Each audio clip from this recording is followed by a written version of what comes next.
$1 million earmarked for affordable housing is now being activated after nearly 2 years. Leading advocacy efforts in Topeka told 13's Callie Holthouse today that they are ready to hit the ground running. Absolutely, David. Earlier this week, city leaders announced they're moving forward with plans to activate those $1 million. Today, those at the forefront of homeless advocacy highlighted the need for such resources. All hands on deck and Topeka Jump highlighted the need for affordable housing, citing rising homelessness in Topeka, increasing cost of living, and a lack of housing access. Well, I think it's going to help stimulate some development in housing. One of the things, if we want to end chronic homelessness, we have to have housing, and we have a shortage of affordable, attainable housing. That's not the end of it. There's a whole lot on the back end that we have to create in this community, and I think the Affordable Housing Trust Fund is a significant tool in that. Their message, a community is only as strong as those within it. It strengthens our community as a whole.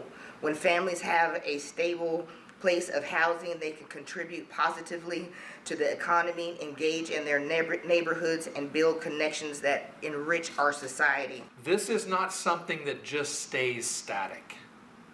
If we don't act, the consequence is not that it stays the same. The consequence is that it gets worse. With no clear direction on how to use the funds, $1 million held in the Affordable Housing Trust Fund had gone untouched since 2023. Sometimes you have a choice. You can do stuff fast, and that's great, but sometimes you got to slow down to get it right. And that's kind of where we've been with the Affordable Housing Trust Fund. Well, everyone wants to make sure it's done correctly, so we do want that. But the money's been sitting there for over 1.5 years.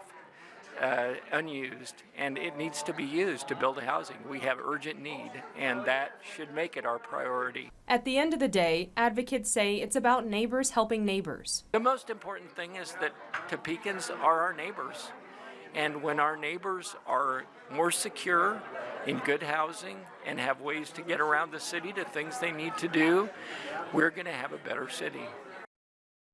Now, looking ahead, completing the homeless resource one-stop shop appears to be at the forefront of thinking within both the governing body and advocacy groups alike. That would essentially create a permanent location for the existing mobile access partnership.